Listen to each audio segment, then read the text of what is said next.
श्रीचैतन्यमनोभीष्टं स्थापितं येन भूतले स्वयं रूपं कदामि ददाति स्वपदान्तिकं वन्देऽहं श्रीगुरुं श्रीयुतापदकमलं श्रीगुरुं वैष्णवांश्च श्रीगुरुं साग्रजातं सहगणरघुनाथान्वितं तं सजीवं साद्वैतं सावधूतं परिजनासहितं कृष्णचैतन्यदेवं श्रीराधा कृष्णपादान् सहगणललिता श्रीविशाखान्वितांश्च नमो विष्णुपादाय कृष्णपृष्ठाय भूतले श्रीमते भक्तिवेदान्तस्वामिनिधि नामिने नमस्ते सारस्वते देवे गौरवाणी प्रचारिणे निर्विशेषशून्यवादी वासदेशकारिणे नमो महावदन्याय कृष्णप्रेमप्रदायते कृष्णाय कृष्णचैतन्यनाम्ने गौरत्रिषे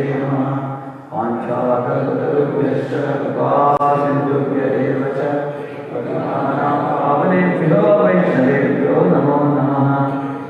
जय श्री कृष्ण चैतन्य प्रभु नित्यानंद श्री अद्वैत गदाधर श्रीवासादि गौर भक्तवृंद हरे कृष्णा कृष्णा कृष्णा हरे हरे हरे राम राम राम हरे हरे।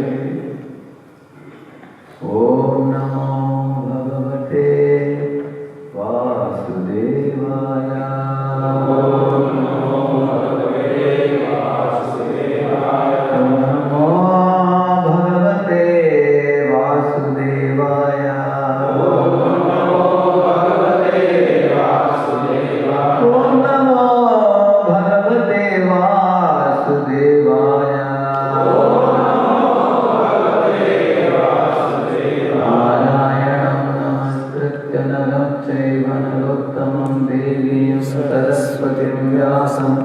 ततो जयमुदीरये नष्टप्रायेषु भद्रेषु नित्यं भागवत सेवया भगवत्युत्तमश्लोके भक्तिर्भवति नैष्ठिकी।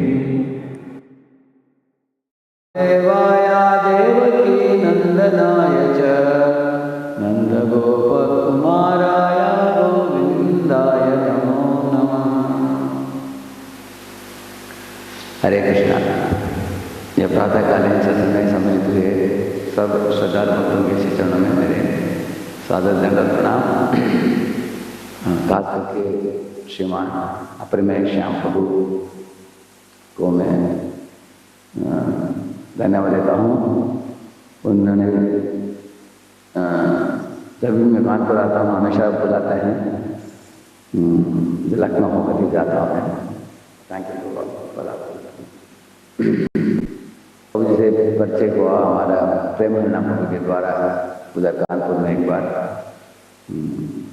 बाद में मुझे पता चला प्रभु जी बड़े उत्साह के साथ भागवत कथा करते हैं, भगवत गीता सेमिनार में वगैरह करते हैं और आप लोग का नया मंदिर भी बन रहा है।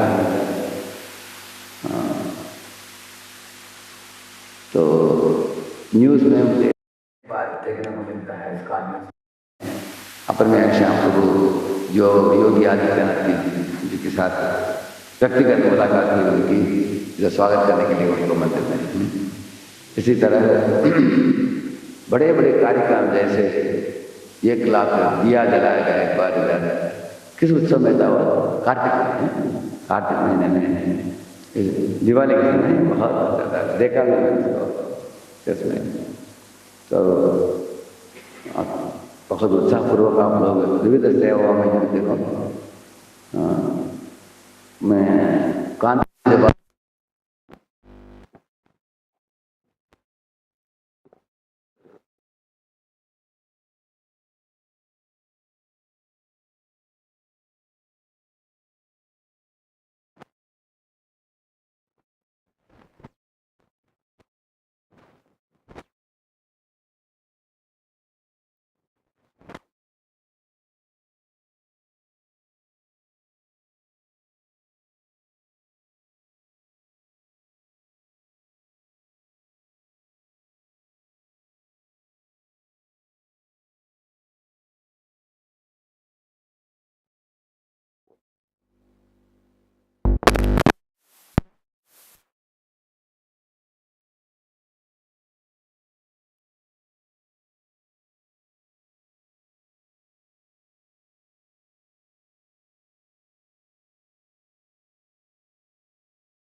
It is not there.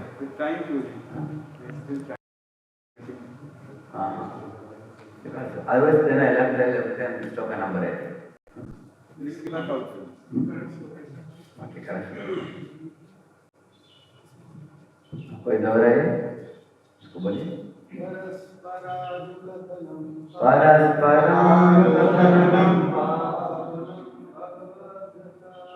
पावनं भगवद्यशः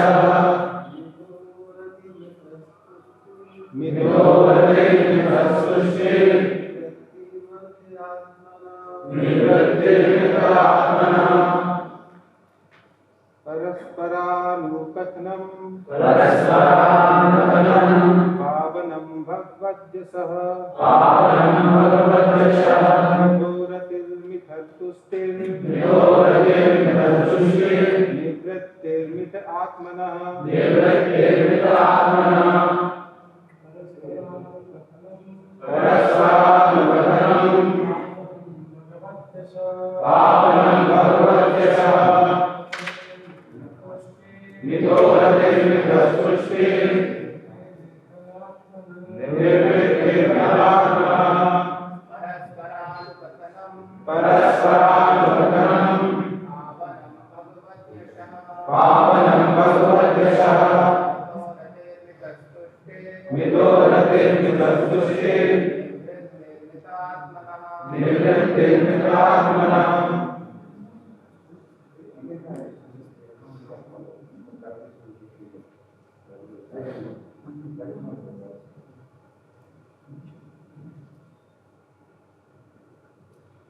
माता है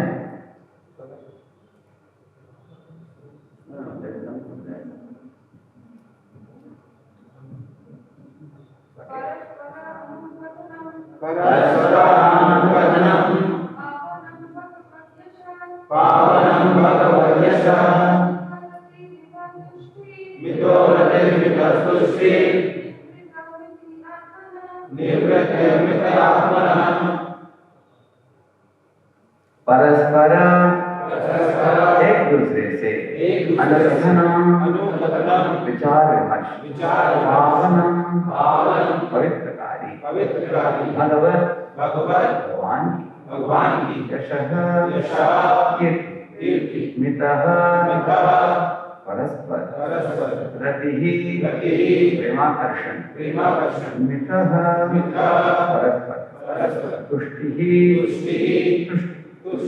निवृत्ति भौतिक कष्टों की समाप्ति मितः परस्पर आत्मनः आत्मा का अनुवाद होता है कृष्ण भगवती से प्रभुपाद के शिष्यों के द्वारा प्रभुपाद की मनुष्य को चाहिए कि भगवत भक्तों के साथ एकत्र होकर भगवान की महिमा गायन के लिए उनकी संगति करना सीखे। यह विधि अत्यंत शुद्ध बनाने वाली है। यूं ही भक्तगण इस प्रकार प्रेम पूर्ण मैत्री स्थापित कर लेते हैं, क्यों ही उन्हें परस्पर सुख तथा तुष्टि का अनुभव होता है। इस प्रकार एक दूसरे को प्रोत्साहित करके वे उस भौतिक इंद्रिय तृप्ति को त्यागने में सक्षम होते हैं जो समस्त कष्टों का कारण है। इधर बताया जा रहा है कि भगवान के भक्त लोग एकत्र होते हैं इसलिए भगवान की महिमा गायन करने के लिए। जब महिमा का गायन करते हैं वहाँ भगवान की महिमा गाने से क्या होता है, चित्त शुद्ध होता है। तब एक दूसरे के साथ प्रेम पूर्ण मैत्री उनका स्थापित हो जाता है भक्तों के बीच में, और उससे उनको सुख प्राप्त होता है, तुष्टि तथा तुष्टि भी प्राप्त होता है, संतुष्टि। ये सुख प्रदायक है भक्तों के साथ भगवान की कथा का चर्चा करना, उससे प्रेम पूर्ण मैत्री जुड़ता है, वो सुखदायक है। और तुष्टि प्राप्त करके, तुष्टि का मतलब क्या है, इस दुनिया में सब जीव लालयित है इंद्रिय दर्पण के लिए, सुख की तलाश में भागते रहते हैं। लेकिन जो भगवान के भक्त भगवान के कथा श्रवण में रमते हैं वो लोग संतुष्टि को प्राप्त करते हैं। इस तरह की लालसा, भौतिक लालसा मिट जाता है। तृष्णा, जब कृष्ण प्राप्त होते हैं तृष्णा मिट जाता है, ऐसे बताते हैं। और इस तरह एक दूसरे को प्रोत्साहन देकर के भक्त लोग बहुत ही तो भौतिक इंद्रिय तृप्ति से ऊपर उठ जाते हैं, उसको त्याग देते हैं और जितेंद्रिय बन जाते हैं। अनेक लाभ बताया गया है इधर।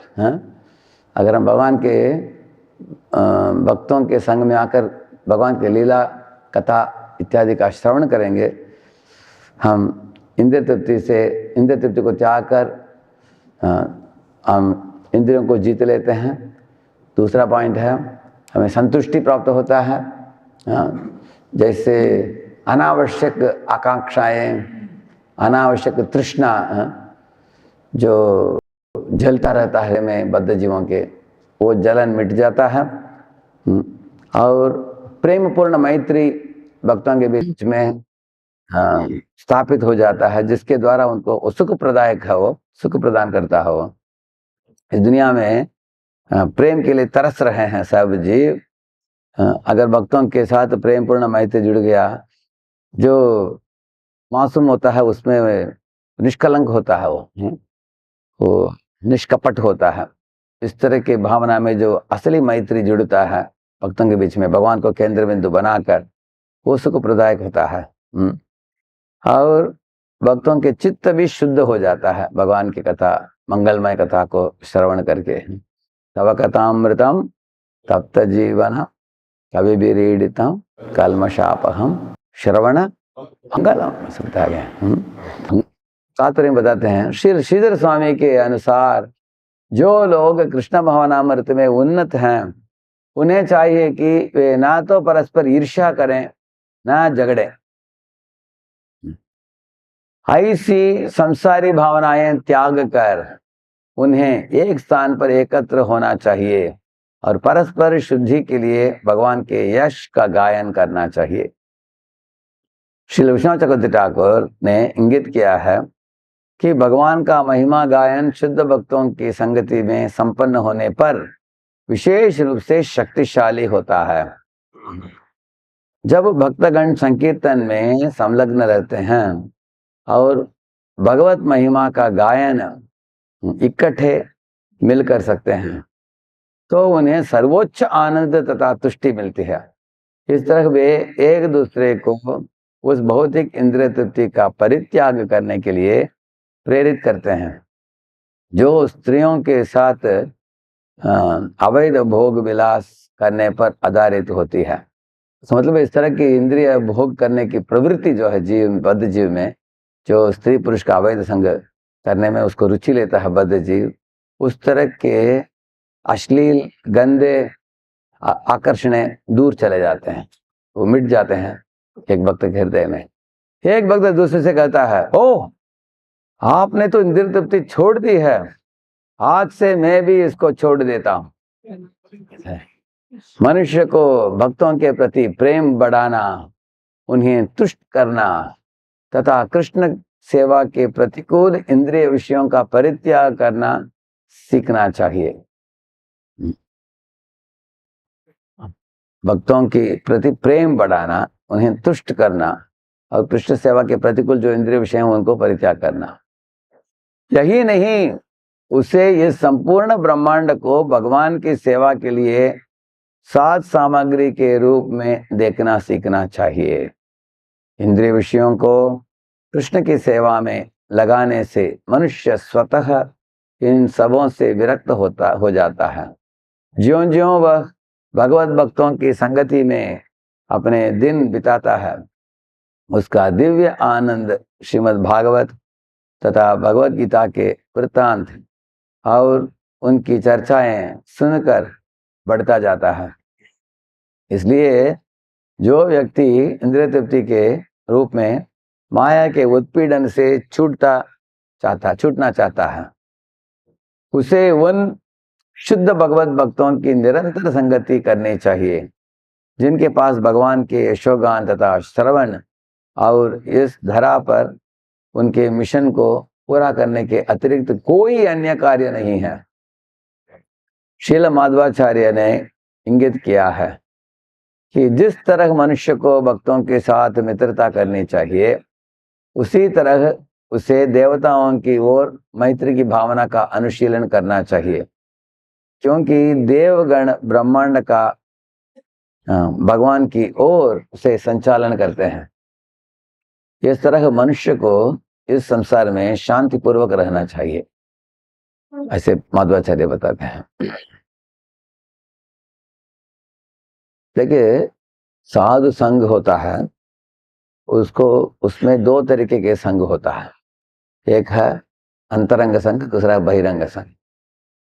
जैसे चित्रकेतु महाराज के यहाँ जब अंगिर मुनि आए थे, चित्रकेतु ने उनको ऊंचे आसन पर बिठाकर उनको हार पहनाकर उनको फल इत्यादि खाने के लिए दिया, और नीचे बैठ गया, हाथ जोड़कर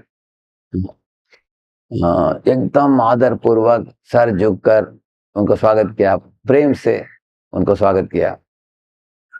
तो इसको आप पढ़ेंगे भागवत में, आपको लगेगा कि इतना सही सुष्ठु तरीके से चित्रकेतु ने अंगिर मुनि को स्वागत किया है। लेकिन उधर बताया गया कि मन ही मन चित्रकेतु ने सोचा कि मैं कुछ आध्यात्मिक लाभ स्वीकारने के लिए मैं तैयार नहीं हूँ। उनको एक ही चीज चाहिए था, क्या? एक पुत्र चाहिए था। इसलिए अंगिर मुनि समझ गए कि इसके मन बहुत विचलित है, एकाग्र चित्त के साथ सुन नहीं पा रहा है, आध्यात्मिक विषय में अभी के लिए कुछ रुचि नहीं है। कुछ विद्यार्थी भी आते हैं हमारे पास, आकर बोलते हैं कि ऐसे कुछ फलाना परीक्षा लिखने जा रहा हूँ, आप आशीर्वाद दीजिए कि हम उसको क्रैक कर देंगे हैं। हाँ, आपके जैसे हम भी IIT में घुस जाएंगे। हाँ, उसके लिए आशीर्वाद दीजिए। तो मैं उनको कभी कभी बोलता हूँ, माला के बारे में बोलते हैं, हरिनाम के बारे में बोलते हैं, उनको कान में घुसता ही नहीं है वो, क्योंकि उनके मन में और कुछ इच्छा है, हेतु है जिसको लेकर आए हैं। वो बोलते हैं कि मेरे माँ ने बोला कि प्रभु जी का आशीर्वाद ले लो, ऐसे इसलिए आते हैं। तो इस तरह चित्रकेतु भी आया था, लेकिन सुनने के लिए, तो श्रवण करने के लिए नहीं आया था वो, इसको एक आशीर्वाद चाहिए था बस। इसको बोलते हैं बहिरंग साधु संघ बोलते हैं। अंतरंग साधु संघ का मतलब क्या है? जैसे सनातन गोस्वामी ने चैतन्य महाप्रभु के पास जब जा पहुंचे, के हमें कहने आमाय यारे पत्र यह नहीं जानी शूद्र के नाय, ग्राम्य व्यवहारे पंडित, ग्राम्य व्यवहारे, ग्राम्य व्यवहार, ग्राम लोग बोलते हैं कि मैं बड़ा पंडित हूँ, सत्य कही मानी, वो मैं सत्य मान लेता हूँ उसको। अपना रहिता हित के चुनाई जानी, मेरे लिए हित क्या है अहित क्या है मैं जानता नहीं। त्रिविध ताप मुझे क्यों तपा रहा है मुझे मालूम नहीं। इस दुनिया में मैं कौन हूँ मालूम नहीं, किधर जा रहा हूँ मालूम नहीं। मैं निपट मूर्ख हूँ, लेकिन मैं बड़े मिनिस्टर हूँ। जय श्री श्री राधाराम दुहारी की। मैं बड़े मिनिस्टर के पद में दिया गया है और हमको मान सम्मान है, धन दौलत है, आयुष्यराम है, बहुत आदर लोग देते हैं। मैं अपने आप बड़ा मानता हूँ, लेकिन मेरे अंदर लेश मात्र भी दिव्य ज्ञान नहीं है।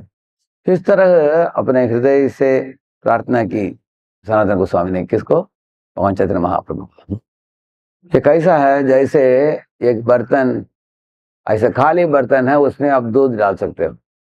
उस बर्तन को ऐसे रख दिया तो दूध डालने से क्या होगा? पूरा बाहर जाएगा, नीचे जाएगा। इस तरह किसी का हृदय खुला हो, भगवान की दिव्य नाम रूप गुण लीला का कथा अंदर बैठ सकता है, उसको बोलते हैं अंतरंग संघ बोलते हैं। प्रभुपाद जी एक उदाहरण देते हैं। जैसे कोई बड़े धनी जमींदार अपने घर में भगवान के शिव विग्रह को स्थापन करता है। वो सोचता है कि हमारे समूह में लोग सोचना चाहिए कि हम भी धार्मिक हैं, ऐसा न लोग सोचे कि हम नास्तिक हैं, इसलिए वो स्थापन करता है। हाँ, लेकिन वो पति पत्नी इधर घूमना घामना पार्टी करना सिनेमा में जाना इसमें ये सब में समय बिताते हैं, लेकिन घर में विग्रह उसके लिए एक ब्राह्मण को बिठा देते हैं, एक ब्राह्मण को लगा देते हैं, ठीक है तो पूजा पाठ करो, क्योंकि कभी कभी घर में पार्टी होता है तब लोग आएंगे तो उनको दिखाना चाहिए कि हमारे घर में भी ठाकुर हैं, ऐसे। तो ये भी डेटिस के साथ बहिरंग संघ है ये। अंतरंग संघ क्या है डेटी के साथ? अगर कोई खुद ही उतर जाता है उधर हरिनाम चादर पहन कर नहा धोकर षोडश उपचार करके, अंदर जाकर उसको इच्छा होता है कि मैं भगवान का श्रृंगार करूं, भगवान को सजाऊं, भगवान को भोग चढ़ाऊं, भगवान का आरती उतारूं। ऐसे भी लोग हैं जो हालांकि दरी खानदान में जन्म लेने के बाद भी उनको भगवान के कैंकर्य में बहुत रुचि है, देखा आपने कहते ना ऐसे भी। तो इस तरह उसका मतलब वो डेटिस को अगर घर में लाया उसका सही लाभ उसको प्राप्त होता है उसको। इस तरह जब हम संघ की बात करते हैं, भक्तिविनोद ठाकुर बताते हैं कि association is not travelling in the same boat और taking bath in the same ghat, ऐसे बोलते हैं। ऐसे नहीं कि एक ही नाव में दोनों बैठ गए उनका संघ हो गया, नहीं तो एक ही घाट में दोनों लोग नहाए इसलिए उनका संघ हो गया, इससे संघ नहीं होता। संघ का मतलब है तीन चीज है, spiritual discussion, knowledge transmission, heart transformation. तो कुछ आध्यात्मिक चर्चा होनी चाहिए, और वो किसके संबंध में होनी चाहिए? भगवान के संबंध में, भगवान के नाम रूप गुण लीला कथा के संबंध में कुछ होनी चाहिए। और नॉलेज ट्रांसमिशन, जो हमें पहले मालूम नहीं था वो हमें मालूमात होनी चाहिए, और उसके बाद हृदय में परिवर्तन होना चाहिए। जैसे रोने वाले अर्जुन, उनके अंदर साहस आ गया, गांडी उठाकर लड़कर और रणभूमि में विजय प्राप्त किया भगवान के आदेशानुसार। उनमें बड़ा परिवर्तन आया अर्जुन में। इस तरह रघुगुण बड़े अहंकारी था पहले, हालांकि वो कपिलाश्रम जा रहा था कुछ कथा श्रवण करने के लिए, लेकिन बीच में जड़ा भरत के साथ जब मुलाकात हुई, वो लंबी कथा है, लेकिन जड़ा भरत पालकी जब उठाया ठीक तरह से चल नहीं पाया वो, क्योंकि चींटी था ना सड़क में, इसलिए उसके चलने के प्रक्रिया से ये नाराज हो गया रघुगण। रघुगण राजा जब चिल्ला रहा था उनके ऊपर, उनको डांटा, वो रजोगुण के वश में आकर।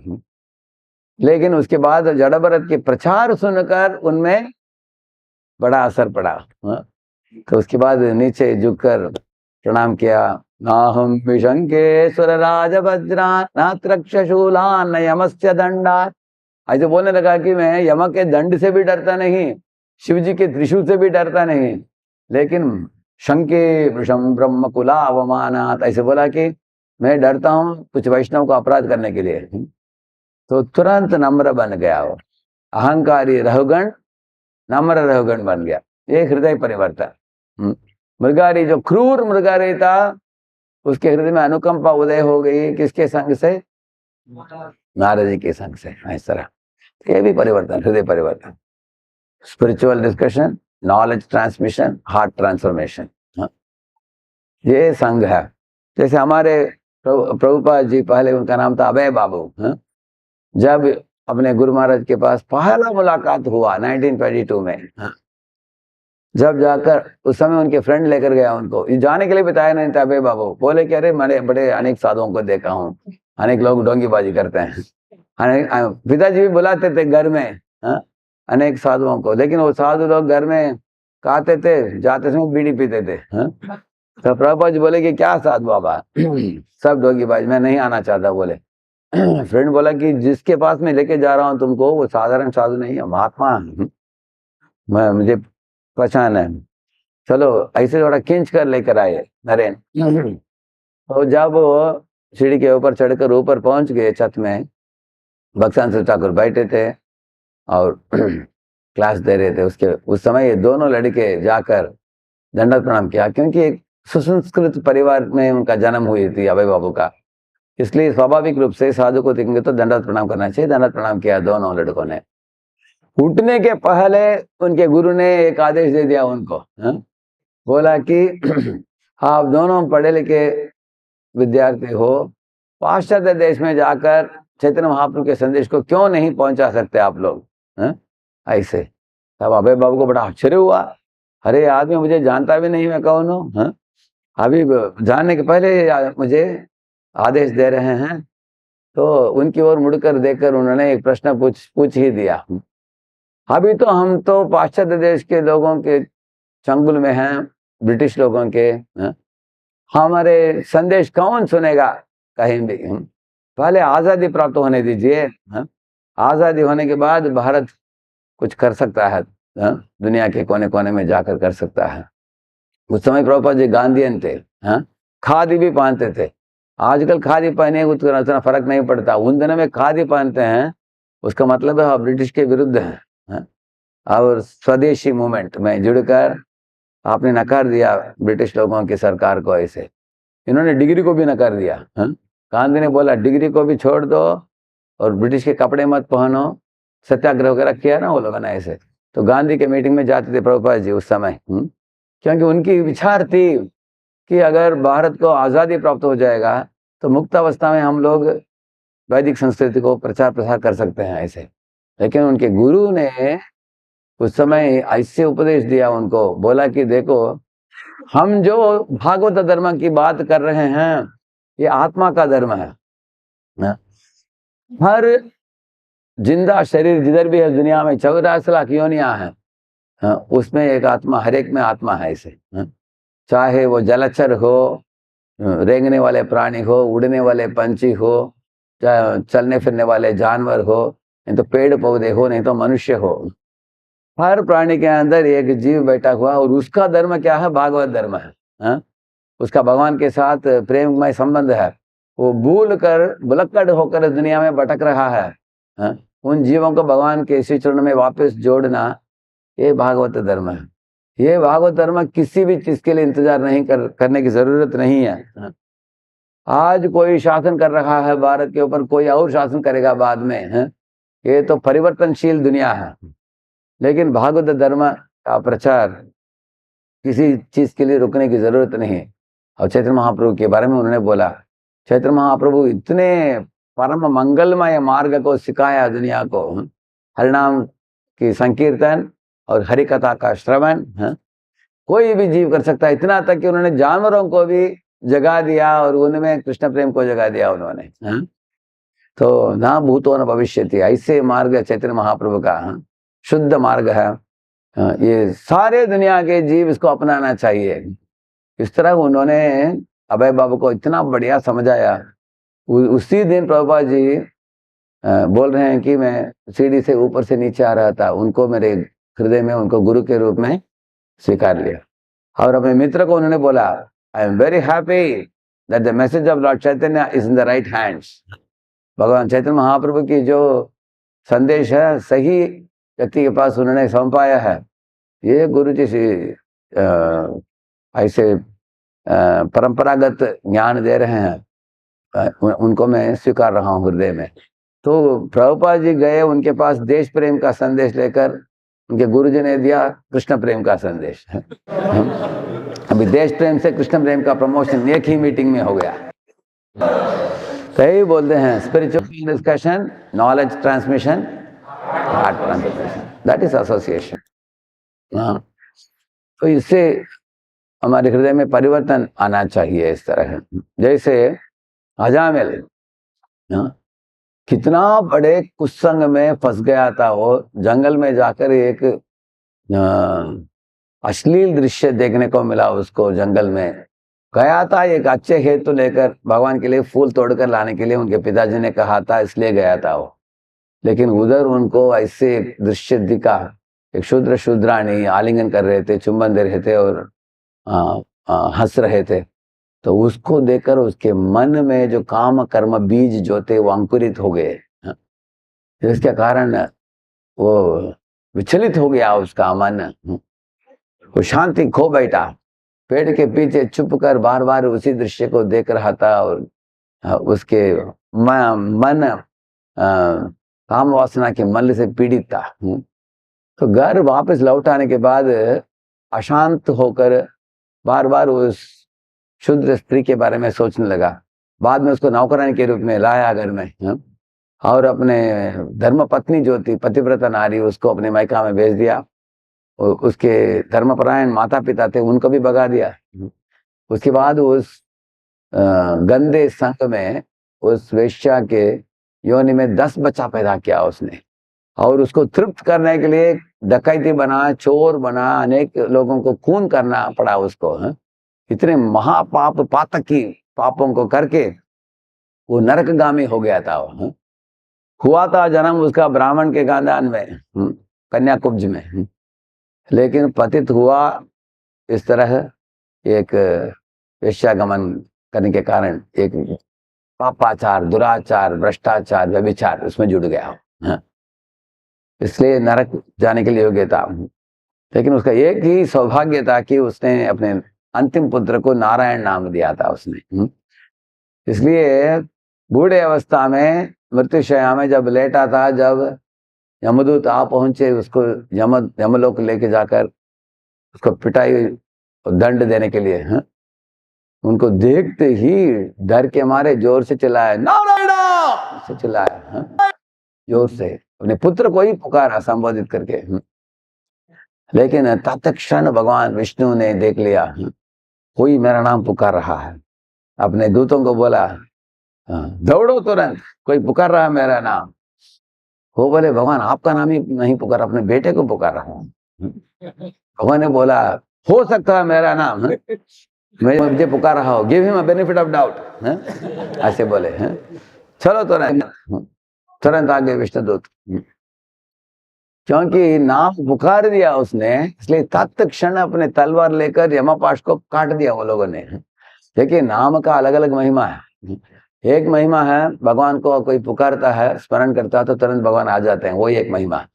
दूसरा महिमा, अगर नाम पुकार दिया तो यमपाश कटता है।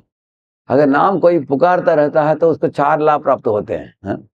पहला प्राप्त होते हैं भगवान के भक्तों का संग, उसके बाद दिव्य ज्ञान प्राप्त होता है, और तीसरा भक्तिमय सेवा प्राप्त होता है, और चौथा वैकुंठ वास करने के लिए, वैकुंठ गमन के लिए वैकुंठ विमान आ जाता है आपको लेके जाने के लिए।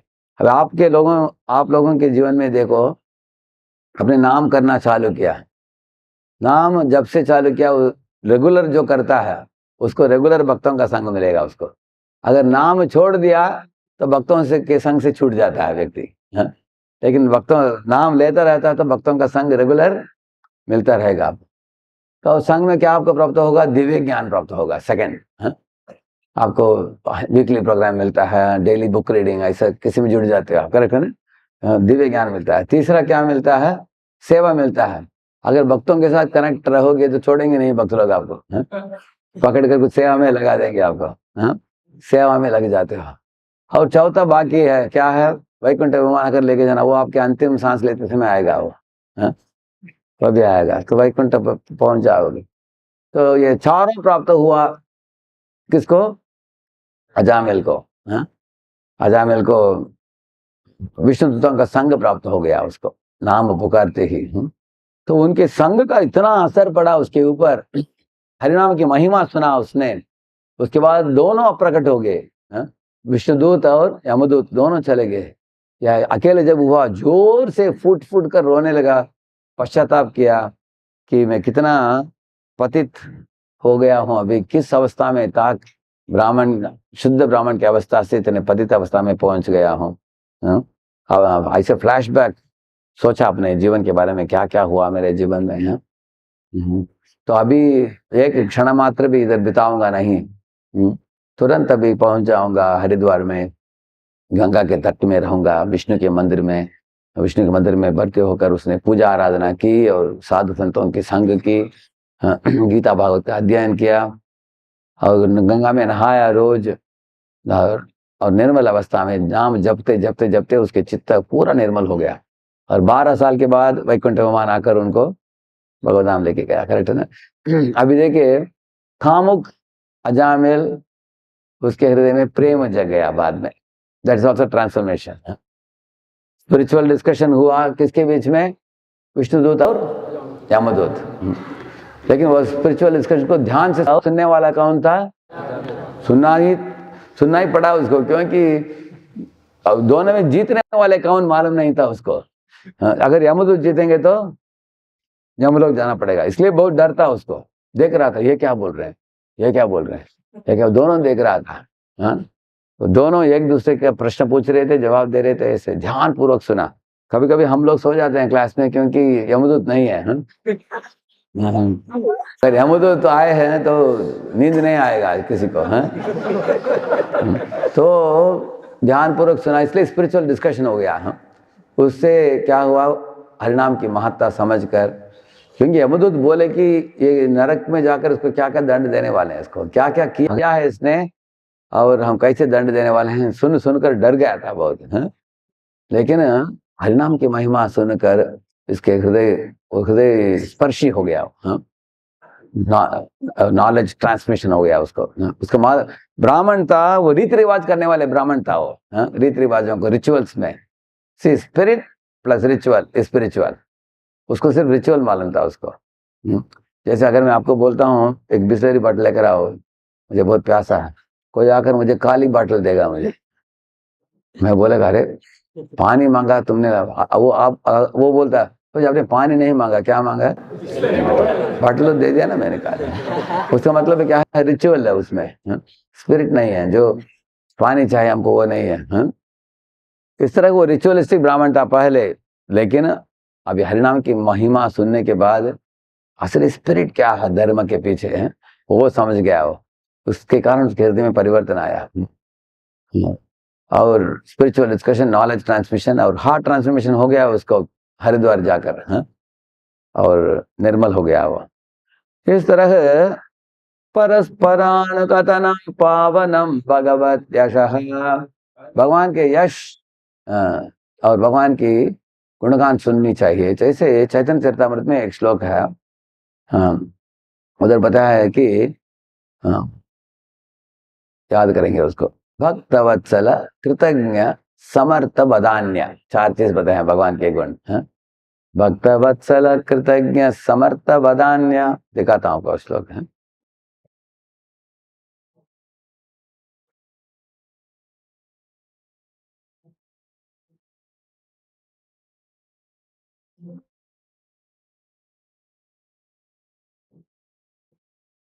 थोड़ा दोहरा सकते हैं तो, भक्तवत्सल कृतज्ञ समर्थ बदान्य, हे न कृष्ण चाड़ी पंडित नाही भजे अन्य। जो भक्त समझ गया कि भगवान के 4 गुणों के बारे में, वो भगवान के भजन को कभी नहीं छोड़ेगा वो। ऐसे बताते हैं, क्या है वो 4 गुण। भक्त वत्सला, देखिए वत्स का मतलब है जो बछड़ा, गाय का।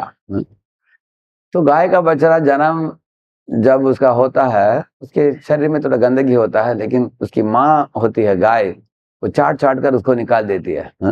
आप देख सकते हैं इस तरह भगवान भी अपने भक्तों को देखते हैं कि भक्तों में जो भी त्रुटियां हैं उसको भगवान ध्यान पूर्वक निकाल देते हैं धीरे धीरे। उसको निकालने के लिए अनेक उपाय करते हैं। जैसे आप जानते हैं इंद्र जो है, इंद्र भगवान का भक्त है, लेकिन उसमें त्रुटि भी है ना। तो एक दिखाएंगे, एक श्लोक दिखाएंगे आपको।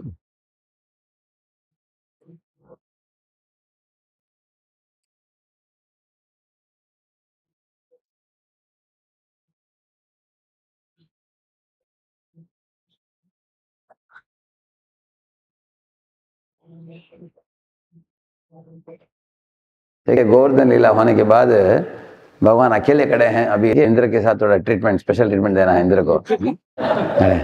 अभी इंद्र आ रहा है, देखिए इधर पीछे किस में आ रहा है वो, रात में भगवान देख रहे हैं। आ गया अभी है। क्योंकि इंद्र ने क्या किया हम सब जानते हैं। अभी देखिए भगवान ऐसा आंख अभी देखा इधर, लेकिन ऐसा कर लिया अभी। और वो भी उधर गया, देखिए उधर से ऐरावत से, क्योंकि ऐरावत में बैठकर कैसे आएगा भगवान के सामने, उसको शर्म आ रहा है उसको। बड़ा अपराध हो गया करके। देखिए उसके दोनों हाथ देखिए, पोस्चर देखिए उसका, हाथ जोड़ रहा है, क्योंकि अभी इंद्र ने सोचा भगवान मुझे नरक में भेजकर पिटाई करवाएंगे। क्योंकि इतने गायों को, बछड़ों को, ब्रजवासियों को मारने के प्रोग्राम किया मैंने, हैं जोरदार। एक एक बारिश का बूंद एक हाथी जैसे था, इतना ऐसे बरसाया था। उसके मन में विचार था कि ब्रजवासियों ने मुझे यज्ञ नहीं की, I can at least prove to them how I can be of nuisance value, ऐसे दिखाना चाहा वो। लेकिन भगवान ने तो गोवर्धन उठाकर उसको पराजित कर दिया आसानी से। देखिए, अगर भगवान कृष्ण कुछ धनुष बाण लेकर बड़ा घमासान युद्ध किया इंद्र के साथ, इंद्र को कम से कम लगेगा कि इतना युद्ध बड़ा करना पड़ा भगवान को मुझे रोकने के लिए, उसमें भी थोड़ा अहंकार हो सकता है। भगवान ने क्या किया, एक पर्वत को उठा लिया, और वो भी ये दाएं हाथ से नहीं, बाएं हाथ से। हम बोलते हैं ना बाएं हाथ का खेल, ऐसे। और हाथ से भी नहीं, किससे उठाया? तो भगवान दिखाना चाहा इंद्र को, तुम्हारी शक्ति मेरे ये छोटे उंगली का भी बराबर नहीं है। ऐसे इसका अपमानित हो गया। देखिए भगवान की कितना अद्भुत लीलाएं हैं। ऐसे एक टॉपिक मैंने सुना, रसराज अंडर गिरिराज, है? अभी गिरिराज पर्वत के नीचे क्यों रसराज बताया गया है? अपने भक्तों के साथ प्रेम का आदान प्रदान भगवान कर रहे थे।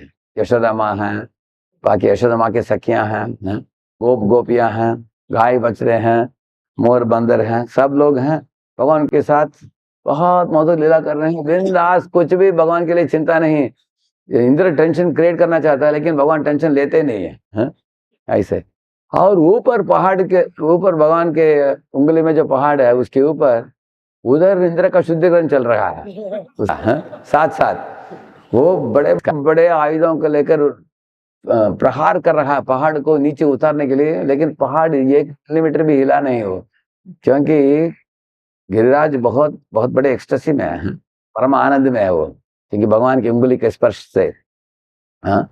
और वो भी सोच रहा है गिरिराज, मुझे सेवा मौका मिल गया, भगवान और भक्तों को सेवा प्रदान करने के लिए, एकदम खुशी में है वो, मजे में।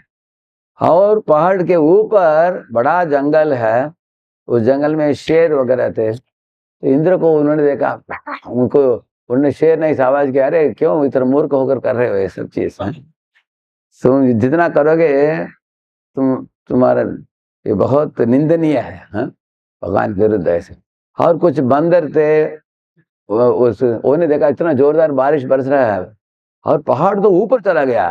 तो बंदरों को बड़ा आश्चर्य हुआ, पहाड़ क्यों ऊपर चल रहा है? ऊपर से नीचे देखा उन्होंने, तो तुरंत कूद पड़े, कूद कर दो कूद कर अंदर आ गए, वो भी लीला में जुड़ गए। तो नीचे चल रहा है रसराज की लीला, ऊपर चल रहा है गिरिराज के ऊपर इंद्र के लिए शुद्धिकरण। तो इससे हमें क्या सीखना चाहिए भक्त लोग? इस्कॉन में जब आप जुड़ते हो, जितना भी समस्या आए, हमारे भक्ति रस और भक्ति का आनंद छूटना नहीं चाहिए, दोनों साथ साथ चलना चाहिए।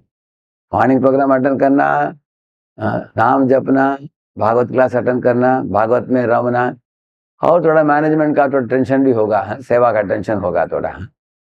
तो सेवा का टेंशन से अलग अलग भक्तों के साथ हमें डीलिंग करना होगा दिन में, उसमें कभी कभी थोड़ा मनमुटाव होता है, समस्या हो सकता है किसी को, क्योंकि हमारे अशुद्धि अभी तक पूरा क्लियर नहीं हुआ है अनर्थ बुद्धि के कारण।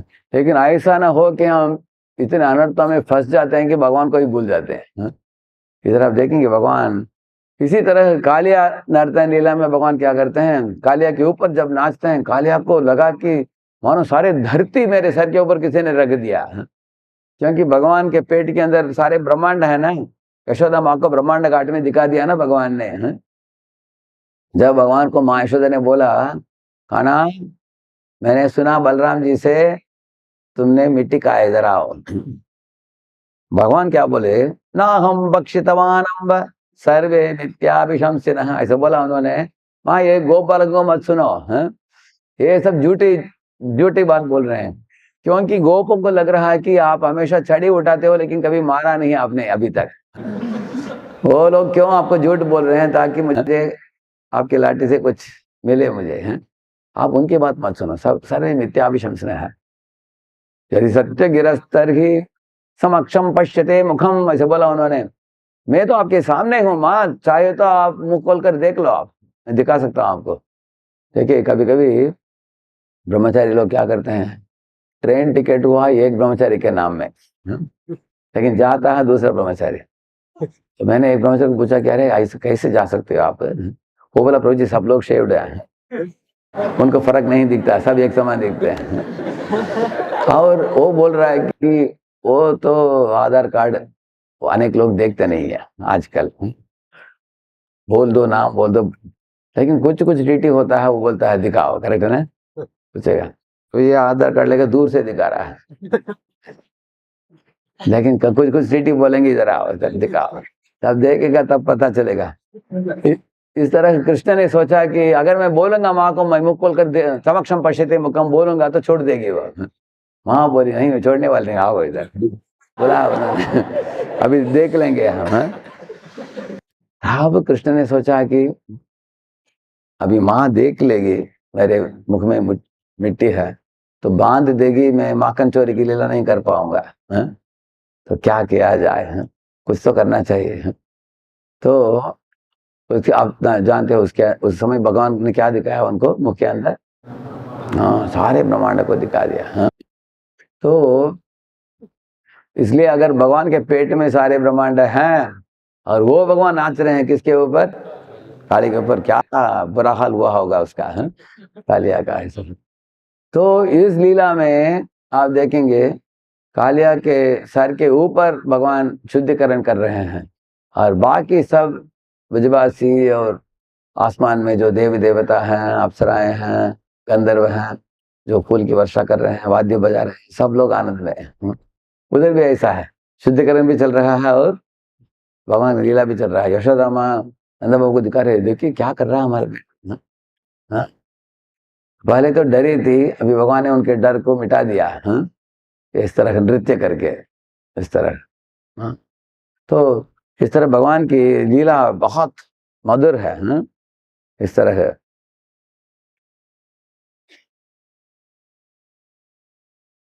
थोड़ा दिखा देंगे आपको उसका।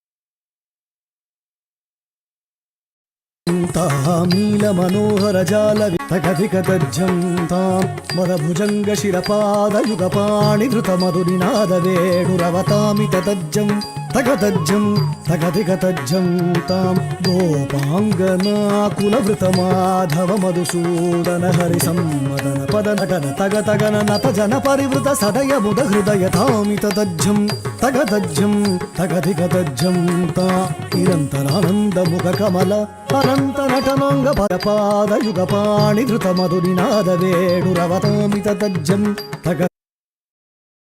कालिया दमन भगवान जब करते हैं उसमें आनंद भी है भक्तों को, साथ साथ कालिया का शुद्धिकरण भी चल रहा है। अभी इंद्र आ रहा है इधर, अभी उसको लग रहा है कि भगवान जोर से डांटने वाले हैं अभी। तो पिता गुरु जगतामधीशो दुरत्यज काल उपात दंड हिताय चेच्चातन विस्समीहसे मानम विधुन्मन जगदीश मानिना। हे भगवान, जो मूर्ख जीव अपने आप को जगदीश मानिना, मैं सारी दुनिया का स्वामी मैं हूँ, इस तरह सोच लेता है कोई मूर्ख जीव, उसके मान को विधुन्वन आप शुद्ध कर देते हो और हिताय चेचा उसकी हित के लिए आप करते हो इस तरह है। इसलिए आप पिता भी हो, गुरु भी हो, सारे जगत के स्वामी हो आप। इस तरह बोलकर देखिए मुकुट को नीचे रख दिया, देखिए मतलब क्या है इसका, हाँ रिजाइन, मैं इंद्र पोस्ट से मैं, उसने सोचा कि अगर मैं रिजाइन कर दूंगा तो दंड से भी बच जाऊंगा, हाँ ऐसे उन्होंने सोचा है, इसलिए रख दिया नीचे, किसी और को पोस्टिंग कर दीजिए, हम हमारे पोस्ट को भी त्यागने के लिए तैयार हो करके इंद्र ने रखा। लेकिन बाद में भगवान बोलेंगे इंद्र को, हाँ तो अनेक चीजें बोला भगवान ने उनको। अभी लास्ट में भगवान बोलते हैं, क्योंकि इंद्र की नम्रता देखकर भगवान बोलते हैं, गम्यताम शक्रभद्रम वह क्रियताम मेनुशासनम स्त्रीयताम स्वाधिकारेषु युक्तैर्वस्तंभ वर्जितैः गम्यताम। Now you may go now, तुम जा सकते हो इंद्र। भद्रम बोलते हैं, क्यों भद्र? ऑस्पिशियस, क्योंकि पहले तुम भद्र नहीं थे, अभद्र थे पहले, हैं? क्योंकि अमंगल थे पहले, लेकिन आज मंगल बन गया। क्यों? क्योंकि तुम्हारे अंदर नम्रता आ गया। अभी पहले था अहंकार, कोई अहंकारी पुरुष वो अमंगल है, लेकिन किसी के अंदर अहंकार छूट गया, चला गया, नम्र बन गया हो तो भद्र है। भगवान को समझ लिया कि भगवान मेरे स्वामी हैं, इसलिए बोलते हैं अभी तुम भद्र हो गए। अभी क्रियताम मेन शासन, मेरे प्रतिनिधि बनकर तुम शासन करो। स्तंभ वर्जित ही, तुमको पदवी को छोड़ने की जरूरत नहीं है, तुम अहंकार को छोड़ो, ऐसे बोला उन्होंने। इस तरह अहंकार को छोड़कर तुम वापिस शासन करो। इस तरह भगवान देखिए कितने अति कृपालु परम दयालु हैं, क्योंकि इंद्र उनके भक्त है, इसलिए उनको कुछ सीख सिखाकर भगवान ने वापस उनको उसी पदवी में रखकर उनको शासन करने के लिए बोला। इस तरह भक्त वत्सल है, इसलिए भक्त वत्सल का मतलब है, हाँ, भगवान अपने भक्तों में इस तरह की त्रुटियों को निकाल देते हैं। जैसे हमने देखा इंद्र के अंदर त्रुटि था, उसको निकाल दिया भगवान ने। और कृतज्ञ का मतलब है भगवान, अगर आपने एक छोटा सेवा भी किया भगवान को, भगवान कभी नहीं भूलते उसको। देखिए क्या बोलते हैं भगवान,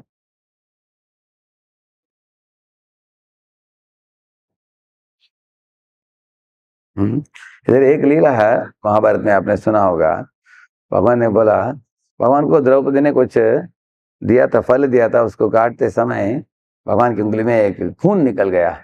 क्या भगवान बोल रहे हैं, देखिए, द्रौपदी मैं कृतज्ञ हो गया क्योंकि तुमने अपने साड़ी के कोने से ऐसे फाड़ कर मेरे उंगली को बांध दिया। इसलिए जब समय आएगा मैं ऋणी हो गया हूं ना, इसलिए मैं इसको चुकाऊंगा, ऐसे बोलते हैं भगवान। कैसे कैसे चुकाया भगवान ने? जब असत सभा में द्रौपदी की अपमान होने वाली थी, अपने आप को बचा नहीं पाई वो, प्रार्थना किया, हे कृष्ण, हे गोविंद, हे गोपीजन वल्लभ। उस समय भगवान ने असीमित मात्रा में उनको साड़ी प्रदान की, है ना। इस तरह है, आप देख सकते हैं द्रौपदी ने दिया इतना छोटा कपड़ा, भगवान ने कितना दिया, इसलिए उनका नाम है कृतज्ञ। भगवान आप थोड़ा भी भक्ति करो, भगवान कृतज्ञ हो जाते हैं। इसलिए भक्त वत्सल कृतज्ञ। और समर्थ का मतलब क्या है? भगवान सर्वसमर्थ है, उनके पास वो षडैश्वर्य पूर्ण है, वो सब देने के लिए सक्षम है भगवान। जैसे 5वें स्कंद के 3रे अध्याय में ब्राह्मण लोग बोलते हैं भगवान को, हे भगवान, हम आकर आपको, आपके मंदिर में आकर आपको फूल देते हैं, फल देते हैं, तो हमको, आप हमसे क्या लाभ होगा आपको? अगर गंगा से आपने 1 लोटा पानी निकाल दिया तो गंगा के लिए कुछ नुकसान है क्या? नहीं तो 1 लोटा पानी ऐड कर दिया गंगा में, गंगा के लिए कुछ लाभ किया आपने? इस तरह आप तो सब समर्थ हैं, षडैश्वर्य पूर्ण है, हम क्या कर सकते हैं आपको? लेकिन अगर आपको हम थोड़ा सेवा दिया तो लाभ हमको है, आपके लिए नहीं है, क्योंकि आप जीव को संकटों से मुक्त कर सकते हो। कुछ कुछ जीवों को, कोई जीव आता है, मुझे घर दो, मुझे गाड़ी दो, मुझे कपड़े दो, मुझे एग्जाम में पास करा दो, हमको नौकरी दिला दो, प्रमोशन दे दो, सब मांगते आते हैं जीव। अलग अलग जीवों को अलग अलग चीज आप प्रदान करते हो। कुछ कुछ जीव स्वर्गवास करना चाहते हैं, स्वर्ग देते हो। कोई मुक्त होना चाहता है, मुक्ति देते हो। कोई वैकुंठवास चाहता हो, वैकुंठवास देते हो। कोई भक्त कुछ नहीं चाहता आपसे, सिर्फ आपका प्रेम चाहता है, सेवा चाहता है, वो भी देते हो आप सक्षम हो सब तरह की इच्छाओं को पूर्ति करने के लिए, इसलिए आप समर्थ हो। और आप समर्थ ही नहीं हो, आप वदान्य भी हो। वदान्य का मतलब क्या है? कुछ कुछ लोगों के पास सुविधा है लेकिन वो कुछ नहीं करेंगे। एक करोड़पति था, बड़ा करोड़पति था वो, हजारों करोड़ों रुपया था उसके पास, लेकिन कभी कभी इस काम में आता था। अनेक भक्त लोग उसको स्वीट राइस देते थे, श्रीखंड देते थे, उसको कल्टीवेट किया, सोचा कि एक दिन वो खुश होकर कुछ खोलेगा। 10 साल 15 साल आया, एक भी पैसा नहीं दिया, कंजूस। ऐसे कुछ लोग होते हैं, कुछ लोग होते हैं, है उनके पास बहुत, लेकिन देंगे नहीं है। लेकिन कुछ लोग धनी नहीं है फिर भी देते हैं, देखा आपने? हाँ। लेकिन भगवान जो है, भगवान के पास है भी और भगवान देते भी हैं। देखिए सुदामा ने कुछ ये दे पोहे दे दिया थोड़ा बहुत। हाँ? बेचारा वो फटा कपड़ा पहना था, गरीब खानदान में जन्मा था और उसके हड्डी दिख रहे थे, क्या देगा वो? हम जब आया था भगवान के सभा में, वो नौकरानियां जो खम्भ के पीछे खड़े होकर देख रही थी, किम मने न कृतम पुण्यम अवधूते न भिक्षुणा। है भिक्षु को देखो, ये तो इतना गरीब दिख रहा है, लेकिन हमारे स्वामी उनके पांव धो रहे हैं। हाँ? इतना बड़ा भाग्यशाली है, पता नहीं इतना निकट मैत्री इस व्यक्ति को कैसे प्राप्त हुआ हमारे स्वामी का। ऐसे आश्चर्य कर रहे हैं, लॉन्ग लिव कृष्णा। बोल रहे हैं कि ऐसे हमारे स्वामी हैं शाश्वत काल के लिए इस तरह की लीला करते रहे हैं, ऐसे बता रहे हैं। तो ऐसे भगवान जो है, ऐसे सुदामा को उन्होंने क्या दिया, लिया उनके हाथ से थोड़ा बहुत पोहे, दिया उनको बहुत बड़ा घर और सैकड़ों नौकरानियां, है ना। इस तरह कोई फल वाली कृष्ण की खूबसूरती देखकर प्रभावित होकर एक वात्सल्य भाव में उन्होंने 4-5 फल दे दिया उसको, जो भी था अपने टोकरी में, उसके टोकरी को भर दिया भगवान ने सोना चांदी रत्नों से, है ना। वो दिया होगा 20 रुपए का माल भगवान को, भगवान ने दिया 20 लाख का दे दिया उनको। इसलिए भगवान के पास आप देखेंगे, जैसे कुब्जा भी भगवान को चंदन का लेप किया, उसको खूबसूरत बना दिया भगवान ने। हाँ, इसलिए भक्त वत्सल कृतज्ञ समर्थ वदान्य है न कृष्ण चाड़ी पंडित नहीं भजन्य। अगर भक्त लोग भगवान के इन लीलाओं को श्रवण करके भगवान के ऊपर अटूट विश्वास बैठ गया भक्तों के हृदय में, ऐसे भक्त भगवान के श्री चरण को कभी नहीं छोड़ेगा, ऐसे भक्त।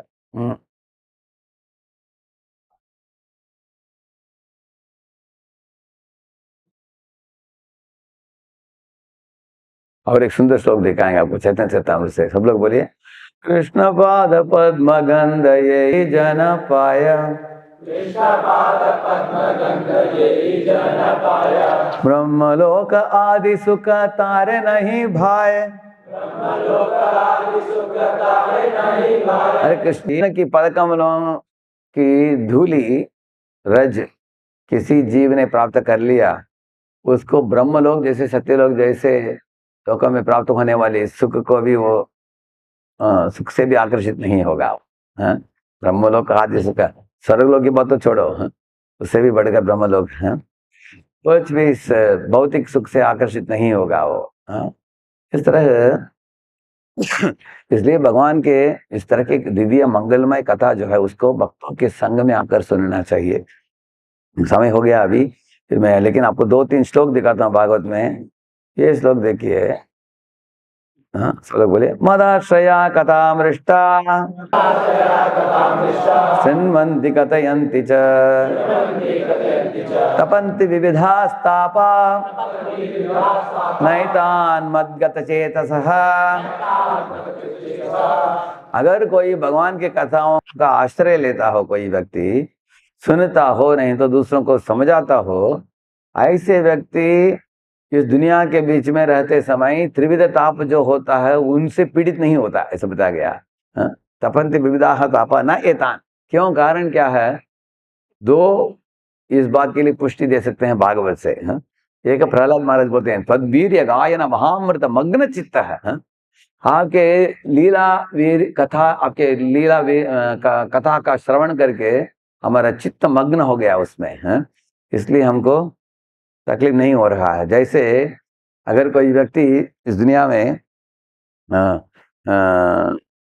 कुछ आपने देखा होगा, जो IIT इत्यादि के लिए पढ़ते हैं लोग, पूरा रात जागरण रखते हैं, करेक्ट है ना।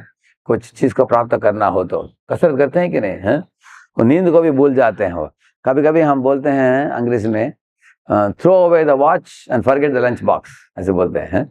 ऐसे काम करते हैं लगकर। इसी का अनुभव है, कंपनी में काम किया होगा आपने ऐसे। है कभी कभी देखते हैं, घड़ी देखते हैं, अरे 4 बज गया, 1 बजे लंच खाना था, खाया नहीं।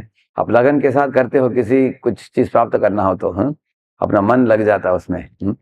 ये भौतिक चीज, अगर आपको भौतिक जीवन में नहीं तो आध्यात्मिक जीवन में बड़ा होना हो, आपको तपस्या करना होगा। You cannot become a big demon also without tapasya. Now look at our Hiranyakashipu, कितना तपस्या करके वो बड़ा असुर बना हो. इस तरह महान भक्त बनना हो तो दिव्य तपस्या करना पड़ेगा हमको. तब तो हम, नहीं तो मीडिया को जो रहते हैं बीच में हटक जाते हैं, आगे नहीं बढ़ पाते हैं. इसलिए हमारे लिए तपस्या क्या है, प्रभुपाद जी ने बोला इस्कॉन में हम लोगों के लिए तपस्या क्या है, रात को जल्दी सोकर जल्दी उठना. प्रभुपाद ने बोला all devotees world wide in ISKCON society rise by 4 AM. ऐसे एक भागवत के तात्पर्य में प्रभुपाद जी लिखते हैं, ये तात्पर्य में आता है. Rise by what AM? 4 AM. Prabhupada ने बोल दिया हमको उठना पड़ेगा अभी. 4 AM बोलते हैं. एक वक्त पूछा प्रभुपाद जी को, प्रभुपाद जी आप तो इतना जोर देते हैं मंगलारती के लिए, किस दिन हम मंगलारती अटेंड करना हम छोड़ सकते हैं? छूट है क्या हमारे लिए? प्रभुपाद जी बोला ओ छूट है. किस दिन? जिस दिन आप मर जाते हो. ऐसे बोला उन्होंने. मर गए तो कैसे आओगे मंदिर के हाल में? बाकी सब दिन आपको अटेंड करना होगा, ऐसे बोले. तो एक वक्त बोला प्रभुपाद जी को, प्रभुपाद जी मैं माला पूरा नहीं कर पाता हूँ, क्योंकि वो बोला कि नींद ही मुझे 4 घंटा ही मिलता है मुझे, मैं 20 घंटा में सेवा करता हूँ. ऐसे बोले, ऐसे बोला एक व्यक्ति. तो प्रभुपाद ने बोला ठीक है तुम्हारा खाना बंद कर दो, उस समय जपा कर, तुमको करना चाहिए.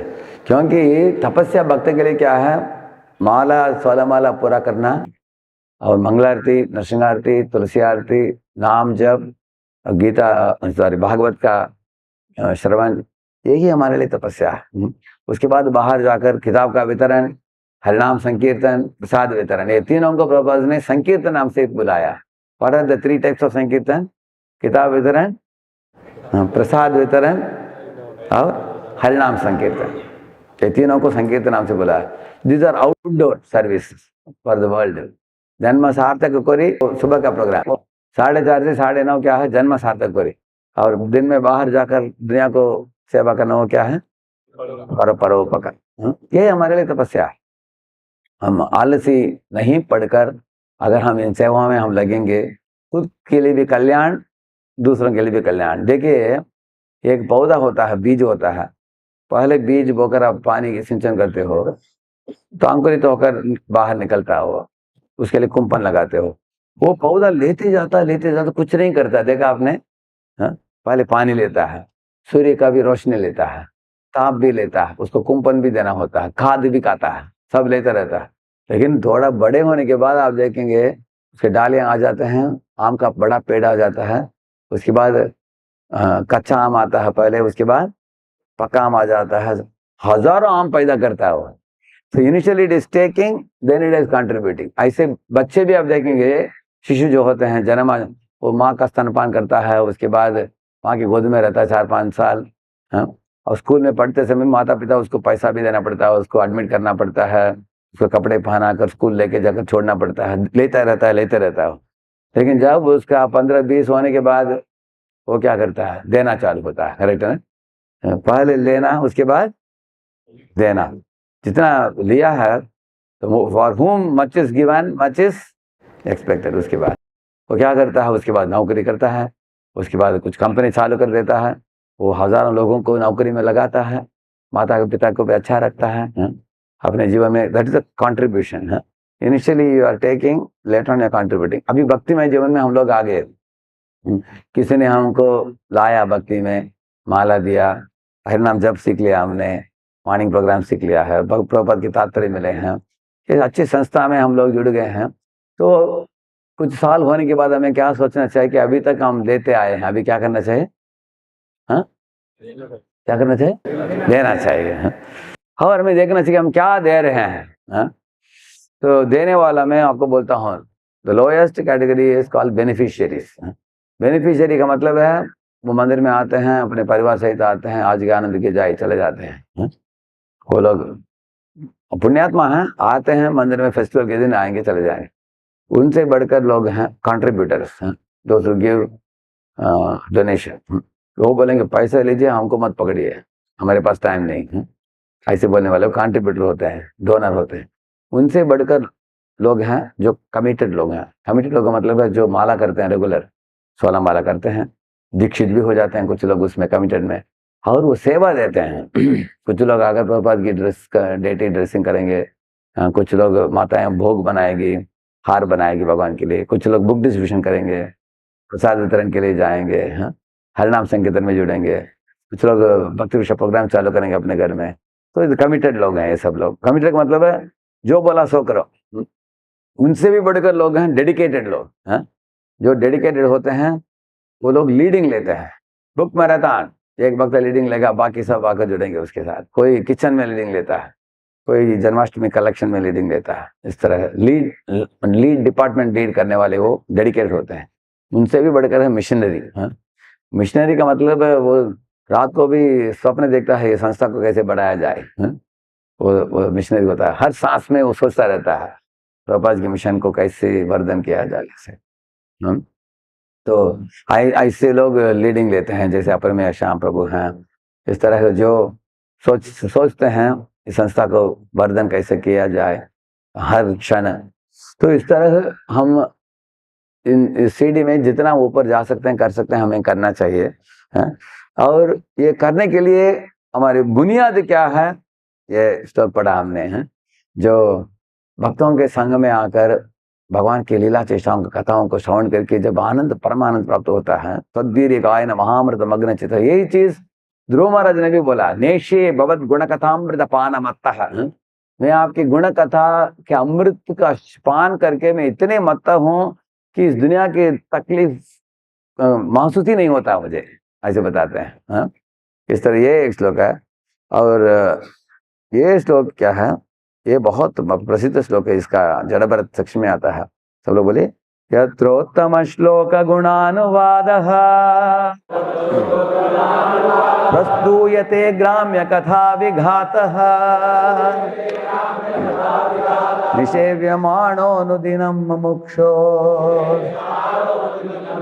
मतिं सतीं यच्छति वासुदेवे।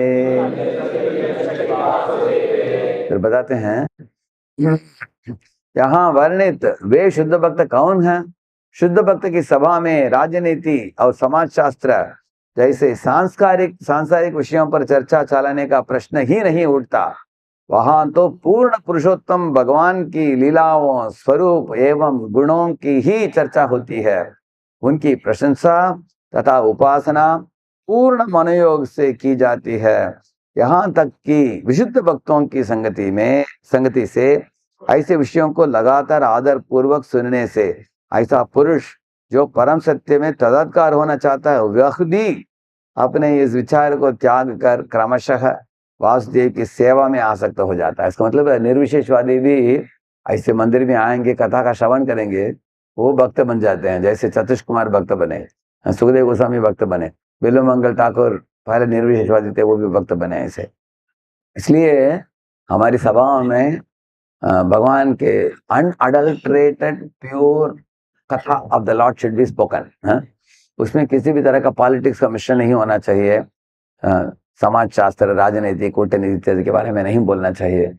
और कभी कभी लोगों को इम्प्रेस करने के लिए अगर हम कुछ दुनियादारी चीजों को हम बोलेंगे, मसाला मिलाकर बोलेंगे, वो कथा दूषित हो जाता है।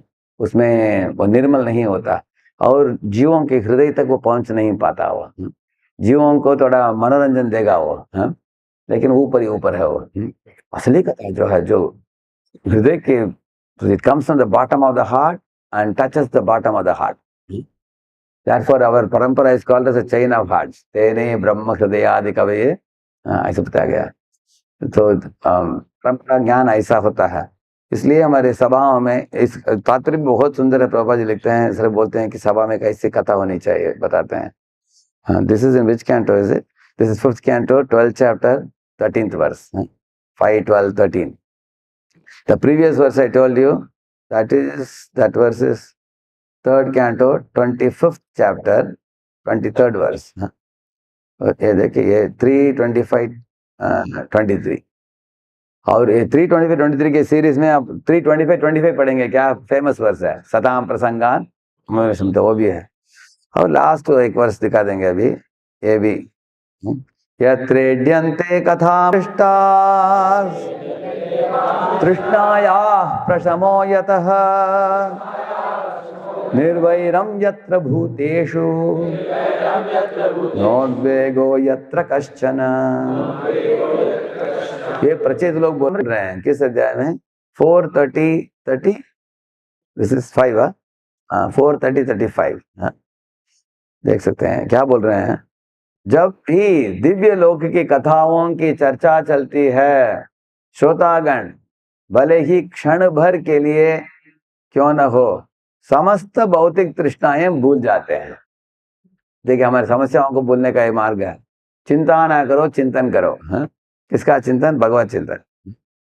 यही नहीं, आगे से वे एक दूसरे से ना तो वैर करते हैं, ना किसी कुंठा या भय से ग्रस्त होते हैं। इसका मतलब है कथा से क्या होता है, वैरी भावना मिट जाता है। आप लोगों का अनुभव होगा, अगर आपने एक महाराज से, सन्यासी से वैष्णव अपराध नहीं करना चाहिए इस विषय के ऊपर आपने 2 घंटा प्रवचन सुना, क्लास के अंत में सब लोग डर जाते हैं, बोलते हैं कि अब भी हमारे जीवन में हम आज जीवन किसी के ऊपर हम अपराध नहीं करेंगे। कितने लोग अनुभव है?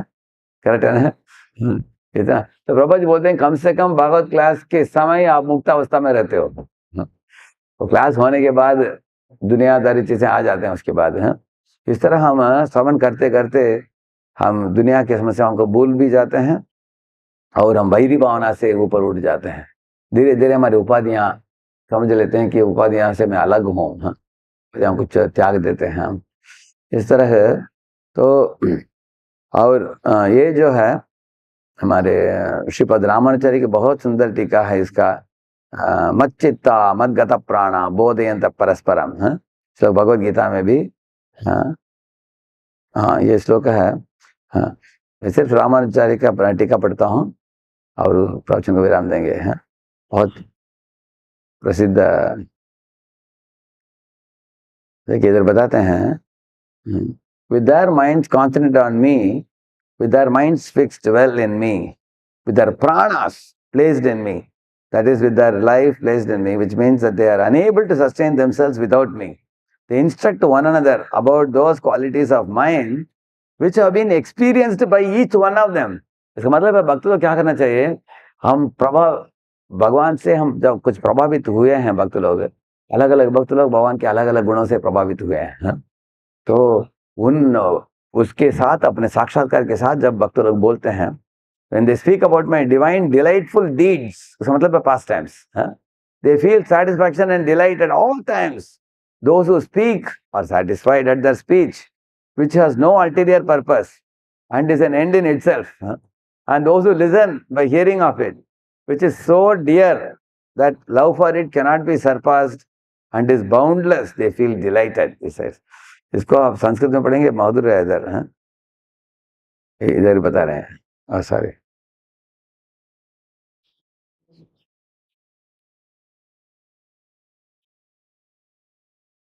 मच्चित्ता इति, मच्चित्ताः मयि निविष्ट मनसः, निविष्ट मनस मीन्स अब्सॉर्ब्ड कंप्लीटली, मद्गत प्राणाः मद्गत जीविताः।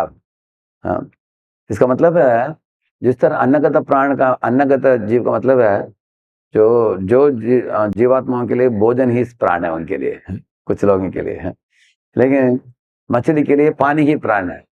इस तरह भगवान के भक्तों के लिए भगवान की कथा ही प्राण है।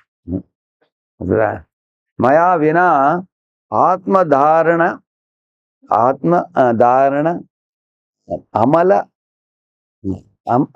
अमलभमाना, इसको मतलब भगवान को प्राप्त किए बिना एक क्षण मात्र के लिए भी रह नहीं सकते, इत्यर्थ है। स्वै स्वैर अनुभूतान मदीयान गुणान परस्परम बोधयन्तो मदीयानि दिव्यानि रमणीयानि कर्माणि च कथयन्तः तुष्यन्ति च रमन्ति च। वक्तारस तद इधर बताते हैं ना, न अन्य प्रयोजन है न तुष्यन्ति, उनका दूसरा उद्देश्य नहीं कथा बोलने का, कुछ पैसा अर्जित करना नहीं है। कभी कभी कुछ वक्ता होते हैं, बोलते हैं 7 दिन का कथा से तो 5 लाख 10 लाख फिक्स करते हैं, ऐसे नहीं होता है। श्रोतारश्च तत्श्रवणेनानु अवधिकातिशय प्रियेण रमन्ते। इस तरह श्रोता वक्ता सब लोग दिव्य भावना से अप्लावित हो जाते हैं ऐसे कथाओं में, ऐसे बताते हैं। तो इसके इस तरह चक्रवर्ती ठाकुर का टीका है और श्रीधर स्वामी का भी है। इधर देखिए बलदेव देवभूषण ये है, क्या बताते हैं, with their minds greedy for me, completely dependent on me, mutually hearing about me, singing about me, they continuously experience satisfaction and enjoyment, ऐसे बताते हैं। Such ananya bhaktas who have attained Buddha Yoga by my mercy attain that knowledge। इस तरह ये चतुश्लोकी भगवद गीता जो है ना, आप लोग समय मिलते समय देख सकते हैं, ये टीकाएं बहुत सुंदर है।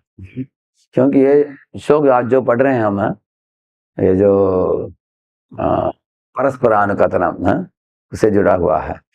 तो हम लोग एक आपको फोटो दिखाना चाहा इसका।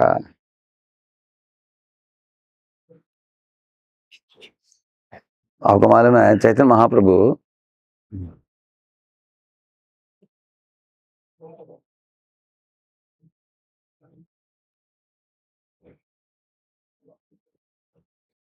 चैतन्य महाप्रभु जब जगन्नाथपुरी में रहते थे, हाँ,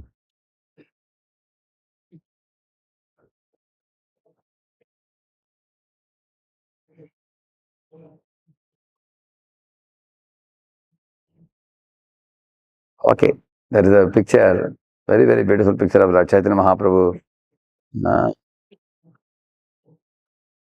हाँ इधर आएगा, इधर,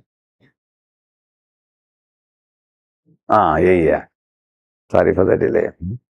देखिए महाप्रभु बैठे, उनके निकट कौन बैठे हैं, नित्यानंद प्रभु बैठे हैं। देखिए ये कौन पढ़ रहे हैं भागवत, अदर पंडित। फिर कौन बैठे हैं सामने, देखिए रूप सनातन बैठे हैं, अद्वैताचार्य प्रभु बैठे हैं, प्रताप रुद्र दंडवत प्रणाम कर रहा है। तो ये हर दिन की बात है। इसमें जगन्नाथपुरी में महाप्रभु सुनते थे दोपहर के समय। मैंने सुना कि महाप्रभु सुबह उठकर मंगलारती के लिए जाते थे मंदिर में, और उसके बाद समुद्र के सामने जाकर 2 लाख नाम जपते थे, हाँ, 1 बजे तक। उसके बाद टोटा गोपीनाथ में जाकर 3 घंटा भागवत श्रवण करते थे, और शाम के समय 3 घंटा हरिनाम संकीर्तन। हाँ, ये 18 साल ऐसे किया महाप्रभु ने ऐसे। हाँ, क्योंकि हरिनाम संकीर्तन, हरि कथा और हरि के दर्शन, ये उनकी जीवन शैली है। हम लोग उनके अनुयायी कम से कम थोड़ा बहुत करना चाहिए उनको। प्रभुपाद की और भक्तवृंद की, thank you very much, exactly completed, thank you very much, Hare Krishna. हाँ, योर टाइम